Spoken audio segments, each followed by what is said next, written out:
Prefektja e Qarkut Korç, Florinda Zegullaj, ka zhvilluar sot një aksion në zonën e Lumalasit përgjatë aksit nacional, ku janë konstatuar raste të tregtimit ambulant në anë të rrugës. Në teren kanë qenë të pranishme strukturat institucioneve përgjegjëse, duke ndërhyrë për largimin e tregtarëve dhe rikthimin e rendit në këtë segment. Patjetër që ky aks nacional rrezikon jetën e tregtarëve, por ajo që duhet të bëjë prefektura dhe instancat e tjera është gjetja një zgjidhje konkrete për ta, qoftë me krijimin e një tregu apo çdo lloj alternative tjetër që mos cënohet buka e gojës për familjet që nxjerrin të ardhura nga shitja e prodhimeve bujqësore. Megjithatë, ndryshe nga praktikat e transparencës që priten në raste të tilla, mediat e Korçës nuk janë njoftuar për këtë aksion. Gazetarët kanë kërkuar një shpjegim lidhur me mungesën e informacionit dhe pamundësinë për të ndjekur nga afër zhvillimet në terren. Në përgjigje, prefektja Florinda Zegullaj ka sqaruar se ndërhyrje të tilla janë pjesë e punës së përditshme institucionale dhe nuk përbëjnë një aksion të veçuar që kërkon njoftim paraprak për median.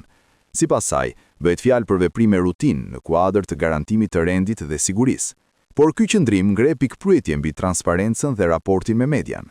Edhe pse mund të konsiderohen ndërhyrje rutinë, fakti që përfshin aksione në terren me impakt të drejtpërdrejtë tek qytetarët dhe bizneset e vogla i bën ato me interes publik, çka kërkon informim dhe akses për gazetarët. Mungesa e njoftimit shihet si një kufizim i të drejtës së medias për të raportuar në kohë reale dhe për t'i dhënë publikut një pasqyrë të plotë të situatës. Gazetarët në Korçë, përmes reagimeve të tyre në grupin e medias së prefekturës, kanë ngritur shqetësim mbi rastin në fjalë. Gazetarët nuk mund të konsiderohen thjesht spektator, të ftuar vetëm në aktivitete të planifikuara, por partner në informimin e qytetarëve në çdo rast me interes publik. Nga ana tjetër, prefektja ka lënë të hapur mundësinë për një komunikim më të strukturuar në vijim, duke paralajmëruar një informim të dedikuar për median gjatë javës së ardhshme, ku pritet të prezantohen masat dhe hapat e mëtejshëm. Megjithatë, për mediat mbetet e rëndësishme që transparenca të mos jetë selektive, por e vazhdueshme, sidomos në aksione që prekin drejt për drejt komunitetin.